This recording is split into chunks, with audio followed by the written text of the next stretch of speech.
సభ్యులందరికీ నమస్కారం.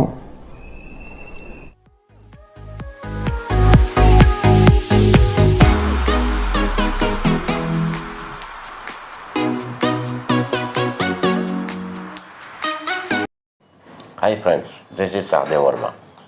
All India EPS 95 పెన్షనర్స్కు మినిమం పెన్షన్ 7,500 రూపాయలుగా చేయాలని, దీంతో పాటు ఆల్ ఇండియా ప్రైస్ ఇండెక్స్ ప్రకారం డిఏ చెల్లించాలని, పెన్షనర్స్కు అతని భార్యకు హెల్త్ ఫెసిలిటీస్ కల్పించాలని, ఇప్పటి వరకు హైయర్ పెన్షన్కి కవర్ అవ్వని వారికి కూడా కవర్ చేయాలని ప్రధానమైన 4 డిమాండ్లతో గత 8 రోజుల నుండి ఢిల్లీ జంతర్ మంతర్ వద్ద ఈపీఎస్ 95 పెన్షనర్ చేస్తున్న నిరాహార దీక్షలకు పార్లమెంట్ సభ్యులు పార్లమెంట్లోనూ మరియు స్వయంగా జంతర్ మంతర్ వద్దకు వచ్చి సపోర్ట్ చేయడం జరిగింది. काल में एक बहुत इम्पोर्टेंट इशू है जो सीनियर सिटीजन्स के बारे में है. सर, इस देश में एम्प्लॉयज प्रोविडेंट फंड का जो ग्रुप है उनका एक एनुअल रिपोर्ट आता है जिसमें ऐसे सबको पता चला है कि एम्प्लॉयज पेंशन स्कीम है 1995 की. इसमें बहुत सारे ऐसे ज्येष्ठ नागरिक हैं जिन्होंने जब वो नौकरी में थे तब प्रोविडेंट फंड का पैसा, जिनकी मेहनत का पैसा है, वो प्रोविडेंट फंड से एक विश्वास के नाते से उन्होंने प्रोविडेंट फंड बनाया था. लेकिन आज ये ईपीएस 95 के जो बेनिफिशियरीज है उसमें 1.8 मिलियन पेंशनर्स ऐसे हैं जिनको 1,000 रुपए से कम हर महीने मिलता है और सबसे ज्यादा जो है वो 4 या 5,000 से ज्यादा एक भी पेंशनर को पैसा नहीं मिलता. और एवरेज अगर इस पूरे वर्क सेक्टर का जो फोर्स है उसमें का अगर एवरेज निकले तो 1,500 रुपया ही ईपीएस 95 को मिलता है. सर, आप सोचिए आज इतनी महंगाई है और अगर कोई दादा दादी या नाना नानी उनके छोटे से पोते या पोती को एक गिफ्ट भी देना चाहे उनके जन्मदिन पे, तो 1,500 रुपया अगर उनको पूरे महीने की उनकी हक की कमाई है, पूरा लाइफ उन्होंने बच्चों को बड़ा करने में किया, सारा पैसे बच्चों की सिखाई, घर लेने में डाल दिया, उसके बाद जब रिटायर होके अपनी मेहनत का जो हक मांग रहे वो भी 1,500 रुपया. सर, आप सोचिए 1,500 रुपया में एक रिटायर्ड आदमी कैसे जी सकता है.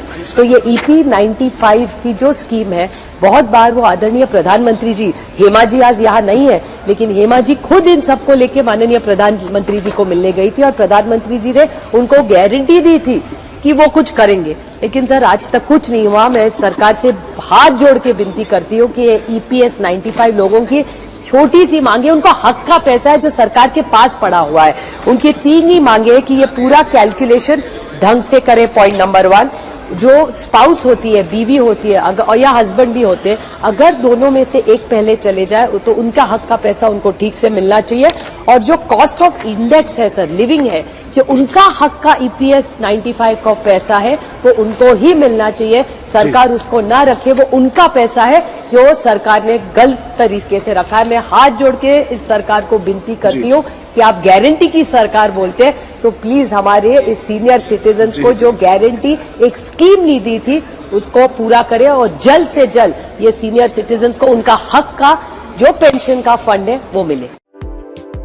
के बारे में और बेरोजगारी के बारे में अगर हम बात करें तो हर जगह आपने कॉन्ट्रैक्ट सिस्टम शुरू करके रखा हुआ है. इसका फायदा सिर्फ ठेकेदारों को हो रहा है, बाकी किसी को नहीं हो रहा है. ईपीएस 95 के जो पेंशनर्स है जिन्होंने 20 साल 30 साल काम किया है, आपने भी कई मर्तबा इस मुद्दे को उठाए हैं, वो पूरे के पूरे यहां पर कल से जंतर मंतर के ऊपर आंदोलन कर रहे हैं. उन्हें पेंशन कितनी दी जा रही है? फाइनेंस मिनिस्टर साहब सुनिए, 800 रुपये, 1,000 रुपये, 1,200 रुपये, 1,500 रुपये, ये पेंशन अमाउंट उनको हर महीना दी जा रही है और उसके जरिए उन्हें ये कहा जा रहा है इतने पैसों के अंदर अगर जी सके तो जियो, नहीं तो मरो. शोर मचाते क्यों हो? माननीय सुप्रिया ताई सुने यहाँ बता रहे हैं, जोर से कहिए स्वागत है, स्वागत है. सुप्रिया ताई का स्वागत है, स्वागत है, स्वागत है, स्वागत है, स्वागत है, स्वागत है, स्वागत है, स्वागत है, स्वागत है. शांतपूर्वक बैठिए. ताई सामंत या ठिकाणी स्वागत करतो. तुम्हाला भेटायला आले. एक मिनट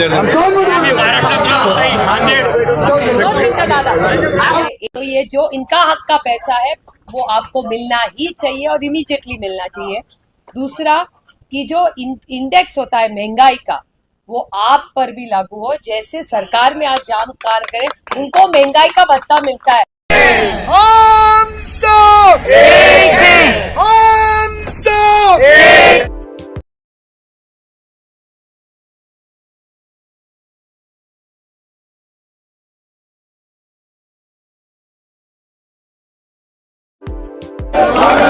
अप्पा साहब का स्वागत है, स्वागत है, स्वागत है। अप्पा साहब का स्वागत है, स्वागत है, स्वागत है। मैं हम सबकी तरफ से माननीय सांसद जी को ये शाल भेंट करना चाहता हूँ।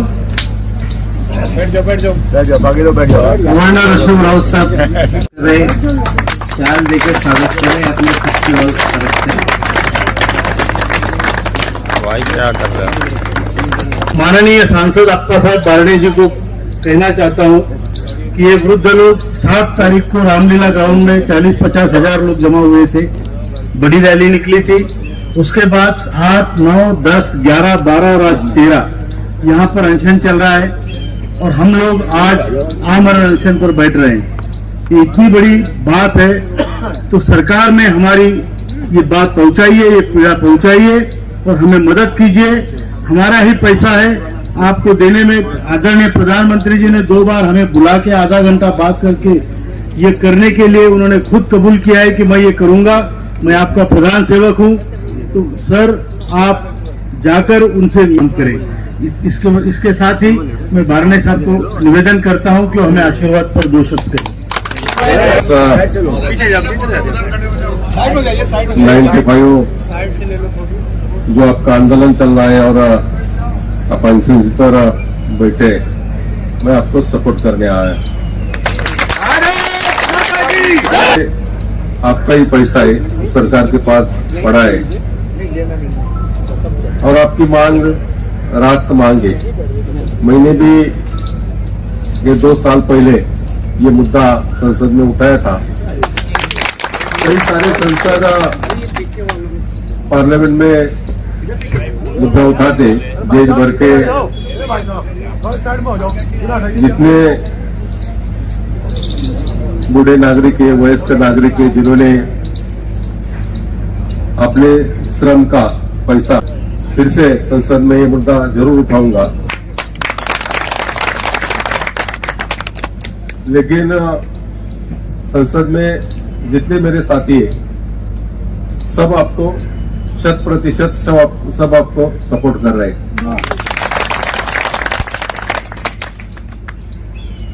मैं यहाँ आपको सपोर्ट देने आया हूँ, पाठिंबा देने आया हूँ। ये कहकर मेरी बात 95 के जो प्रतिनिधि है कमांडर अशोक राउत जी और इनके साथ इनके जो साथी है वो इसके पहले भी मेरे संसदीय क्षेत्र में जो EPS 95 के सदस्य हैं उनसे मेरी कई बार मुलाकात भी हुई है। मैंने स्वयं हमारे संसद में ये विषय भी उठाया है और पर्सनली भी जो लेबर मिनिस्टर है उनसे भी जाके इस विषय में मैंने चर्चा की है और सरकार पॉजिटिवली इसके बारे में सोच रही है।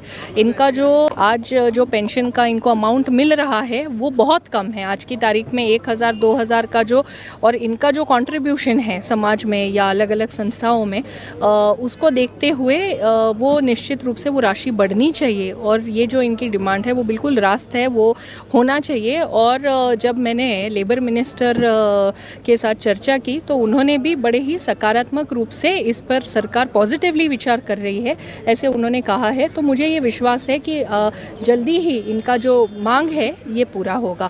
और एक भी कल आए थे, वो हमारे अंबेगांव की सभा में भी थे आंबेवाड़ी के और उनको विषय पूरा मालूम है। परसों उन्होंने विषय भी उठाया था, हम उनके आभारी भी है। आदरणीय हेमा मालिनी जी ने भी हमें मदद की है। तो हो सकता है जो लोकप्रिय पर्सनैलिटीज है सिंह साहब, आप सभी मान्यवर, आप सभी बुजुर्ग, आप सभी को मेरा सादर प्रणाम। ये जो EPS 95 का जो मसला, ये बहुत दिनों से आप इसके लिए आंदोलन कर रहे, धरना दे रहे, लेकिन बार बार होने के बावजूद अभी सिंह साहब ने जैसा कहा कि आदरणीय प्रधानमंत्री जी ने आपको 2 बार आश्वासित किया, तो मुझे लगता है देश के जो 75 लाख से ज्यादा ये जो आबादी है जो EPS के इंतजार में है, ये आबादी मैं माध्यम कर्मियों से उनके माध्यम से ये पूछना चाहूंगा आदरणीय प्रधानमंत्री जी से कि आप रैलीज में, सभाओं में भाषण देते हैं कि आपकी गारंटी पे भरोसा है, देश को भरोसा है, तो ईपीएस वाले इन लोगों ने आपका क्या नुकसान किया कि आपकी गारंटी इन तक नहीं पहुंच पा रही है? ये सवाल आदरणीय प्रधानमंत्री जी से बनता है। अगर महज 1171 रुपए में कैसे गुजारा होगा, जो महंगाई बार बार बढ़ती जा रही है, दवाइयों का खर्चा और पेंशनर होने के कारण इनको कोई भी सरकारी योजना का लाभ नहीं मिल रहा है। ये मुद्दा हमारी फ्लोर लीडर आदरणीय सुप्रिया सुले ने इस सेशन में भी उठाया। मैं आपको आश्वस्त करना चाहूंगा कि जैसे ही संसद में मौका मिले ये मुद्दा वापस पुरजोर तरीके से ये मैं उठाऊंगा, क्योंकि जैसे आदरणीय प्रधानमंत्री जी कहते हैं कि हम अमृत काल में हैं, लेकिन ये अमृत काल जो ये देश जो बना है, ये देश श्रमिकों के पसीने से बना है। ये बात आदरणीय प्रधानमंत्री जी ने ध्यान में रखनी चाहिए, सरकार ने ध्यान में रखनी चाहिए। और श्रम मंत्रालय से मेरी गुजारिश है कि जल्द से जल्द इस पर हल निकाले और ये जो महंगाई बढ़ती जा रही है, ये महंगाई के हिसाब से जो 9.5 लाख करोड़ की पेंशन सरकार के पास जमा है, अगर सरकार G20 के आयोजन पर हजारों करोड़ खर्चा करती है तो इन बुजुर्गों का सम्मान करने के लिए इनके पेंशन में बढ़ोतरी क्यों नहीं करती? ये सवाल मैं आपके तरफ से जरूर संसद में उठाऊंगा। इस पूरी लड़ाई में आदरणीय हमारे नेता शरद चंद्र जी पवार साहब को जो उन्होंने गारंटी दी थी,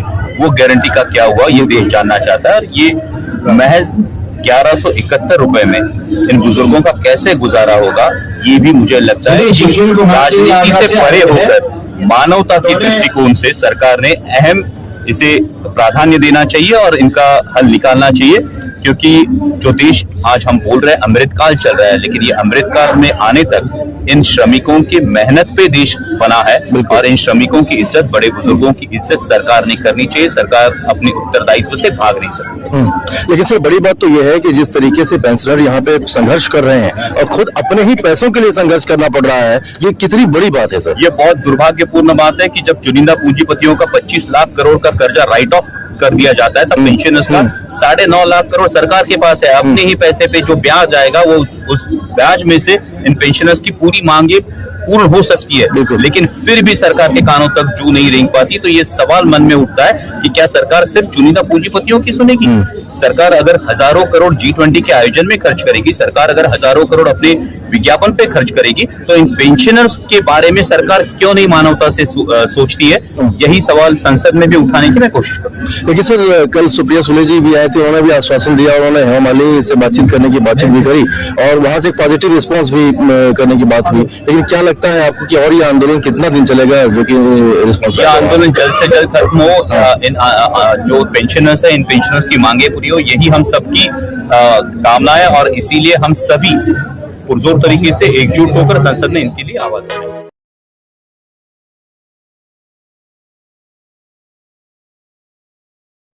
Let us hope for the best. మరి యొక్క కొత్త సమాచార వీడియోతో మీ ముందుకు వస్తాను.